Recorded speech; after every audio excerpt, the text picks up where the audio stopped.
Welcome back. Yes, if you're regular on the show, you know what we're getting into and you know who is here before you. Good morning, Emmanuel. Hi dear, how are you doing? I'm fine, thank you. And you? Great. You're looking splendid for a Friday. Thursday, though. For a Thursday. There you Thank go. you. Yes. Bonjour Emmanuel. Vous savez, il est habitué à venir toujours vendredi, donc il a Yes, du mal à yes. rentrer dans son gros programme, quoi. Alors, on sait que vous travaillez beaucoup avec l'eau. Ouais. Et dans vos passages ici, vous avez beaucoup parlé des bienfaits de l'eau. Bien. Yeah, Ça tombe all of bien. last week. Voilà, ça tombe bien. Aujourd'hui, c'est la journée mondiale de l'eau sur le thème l'eau, la réponse est dans la nature. Effectivement, la réponse est dans la nature. Pourquoi une journée mondiale s'il n'y a pas un problème alors? Est-ce que la nature suit son cours? Non? Pourquoi? Peut-être la dégradation, la dégradation de l'écosystème, le déboisement et tout ça. Non, le plus grand élément de la nature qui est devenu dénaturé, c'est l'homme. Et à cause de lui et son influence, la plupart des natures se dénaturent davantage. Et puis, c'est encore l'homme qui crie scandale et il demande qu'on réfléchisse. En principe, c'est juste toutes ces déviances qui viennent naturellement parce que il y a une certaine qualité de l'homme qui fait de lui la chose qu'on doit avoir la plus peur de. L'homme mange quand il n'a pas faim. Il boit quand il n'a pas soif. Et il fait l'amour tout le temps. Quand un serpent avale un souris, ils peuvent dormir un mois. Il attend le prochain repas quand l'autre a fini de digérer. Quand le lion tue, il mange, il laisse le reste, les hyènes viennent manger et il quitte et les oiseaux, vultures, eux, ils viennent manger. Et toute cette communauté attend le prochain gibier pour manger encore. Mais l'homme mange l'entrée, il mange la résistance, après il mange le dessert et puis il y a d'autres choses encore pour la route. Il grignote entre. Les animaux font l'amour pour la procréation seulement quand ils sont en chaleur, mais l'homme fait ça comme le sport, comme le divertissement, comme tout. Et donc, la créature à qui on a donné la liberté de réfléchir et de faire les choses fait effectivement ça. Il fait ça dans tout le sens. Et je pense que ça explique là où nous sommes avec l'eau. La chose la plus pure, la plus abondante, la plus sollicitée, mais la plus abusée aussi. L'un des plus grands vecteurs de saleté, de pollution, d'infection. L'un des moyens par lesquels l'espèce l'homme est de plus en plus détruit. C'est l'eau. Oui, effectivement. Wow. Et en même temps, on ne peut pas l'éviter.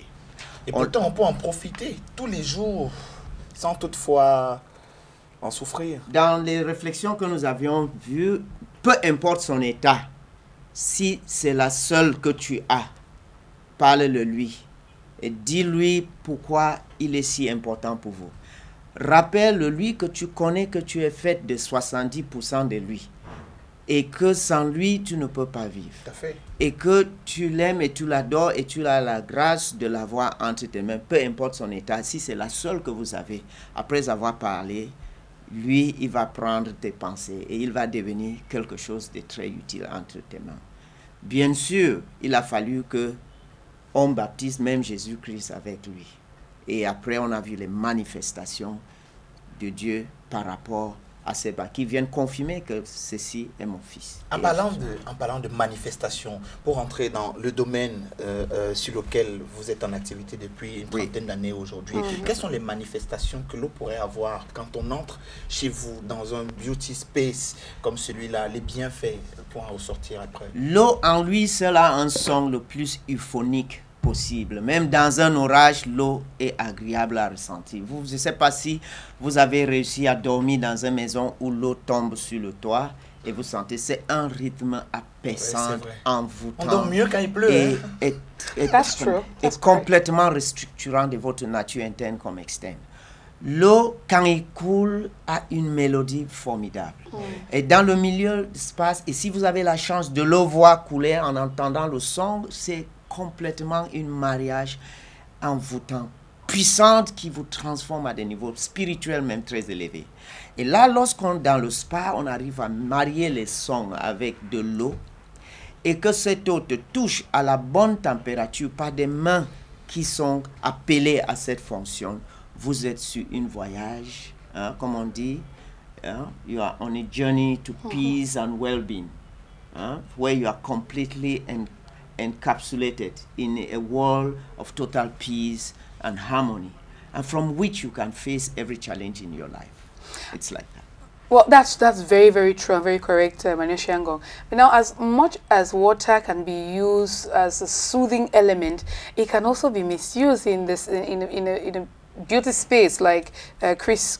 Yes, of course. It's one of the most irritating and repulsive way in which you can show disrespect for your clients.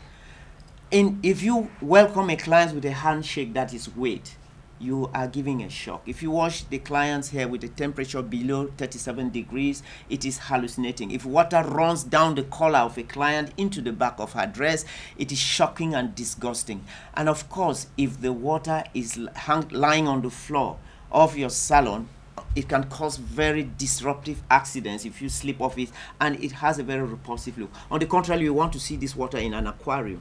You want to see it in a bath well prepared with foams in it and aromatic essence. So if the water is hanging around a place like a wet towel, you know, just hanging somewhere, it is really disgusting and irritating and nauseatic, as we can say. So these are all the elements that can happen in one place, as much as we can have it beautifully falling into place and uplifting and enhancing and appeasing. At the same time, it can be very irritating, disgusting, and really downgrading the place and the people there. So we have to be very careful. And it's even worse when you have a carpet that is wet in a beauty spa. This, just the smell and all the other aspects. And of course, you must know water is one of the beautiful ingredients for the growth of bacteria. So wherever there is humidity, there is a very high tendency for infection. So you see, the whole concept must go on in a very healthy way and in a very, very beautifully married way. So in the spa, when the professionals know what they are doing, they have a beautiful way of putting this all together. And of course, it can extend into outdoor, a swimming pool, watching a waterfall, going for an excursion, looking into a lake and meditating over the horizon, just interposed by the sea.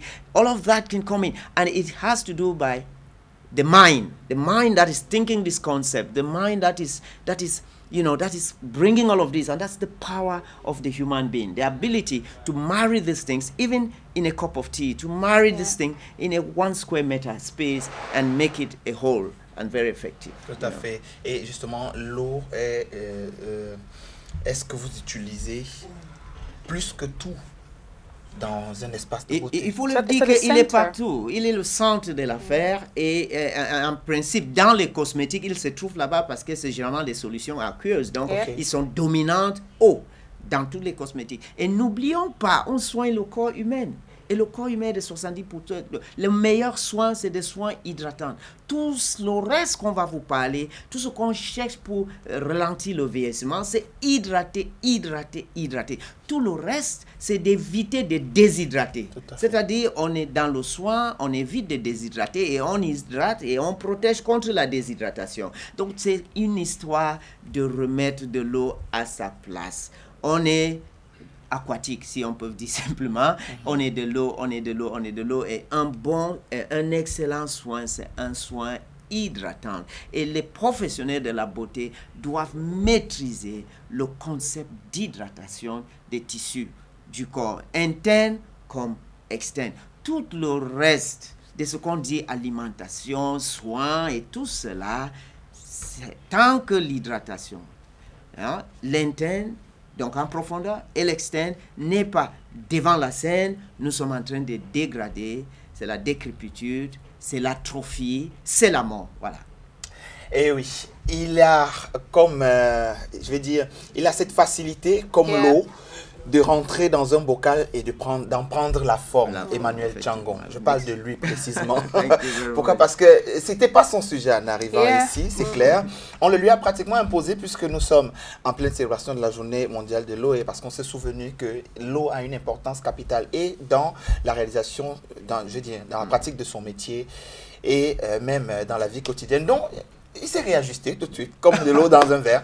Merci beaucoup, Emmanuel. Merci, tu le dis si bien. Merci beaucoup. Lovely day to all of you. And Thank you very much. Et ceux qui ont toujours besoin d'eau, c'est des sportifs, que vous soyez footballeur, tennisman, même des nageurs, vous avez toujours recours à de l'eau. John Paul Sama arrive à l'instant pour nous parler de sport.